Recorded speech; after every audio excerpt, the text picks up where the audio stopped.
Known as the king of knots, the bowline is one of the most useful and versatile knots you could learn. Along with being extremely easy to undo, even after tension has been put on it, I find it to be one of the most practical knots out there. Some common uses for this knot include creating a secure loop at the end of your line. It's often used to string up a tarp, secure your tent's rain flies, go around a tree, or even around the handle of a bag or a carabiner. And getting more creative, you could actually turn it into a handle itself, or even a carabiner itself. Or you could even wrap the whole thing around your object, slip the free end through, and now it becomes a sort of cinching knot. So this knot is really versatile, and I'll share with you all my favorite ways to use it, but first, here's how to tie it. For the first step, we're going to visualize turning the keys to a car. Because we're facing a tree, we're going to do the motion of turning a car off. See this motion here? It's like the keys turning, which creates your loop. Now take your free end and go up through the loop, around the back side of that standing line, and back down through the loop. And to tighten, you just pull all the ends and you have your bowline. The knot should look like this with that definitive U-shaped wrap there. That tag end will be inside the loop, and some people will tie a safety knot with it for added security.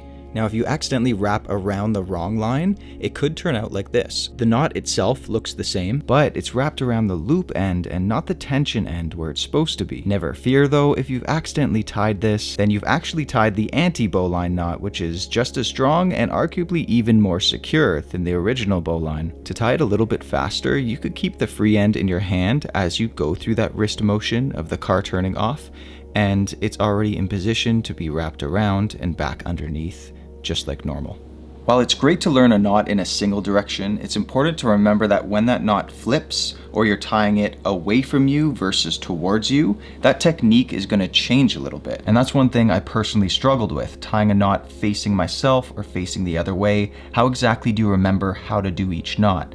Well, what helped me was using association and various techniques that I could stick to, just like this.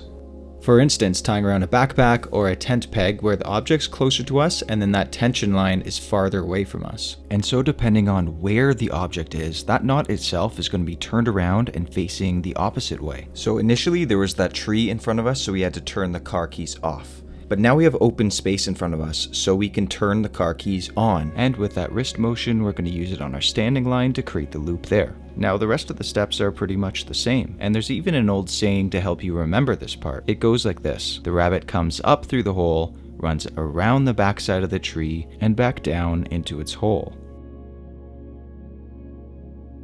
Now, as I mentioned earlier, here are a few more practical ways in which to use the bowline. One of them is simply to connect two lengths of rope together, and you could do this in a number of different ways, one of them actually being tying a whole bowline attached to the other bowline, connecting both ropes, or tying a simple sheet bend or square knot with a safety, which are really easy and quick to tie. Now, if you don't know how to do any of these, I have dedicated videos and I'll just put those in the description box below. And now for one of my favorite ways to use this knot is when you need to have adjustable tension on your rope. You could combine this with a knot called the marlin spike.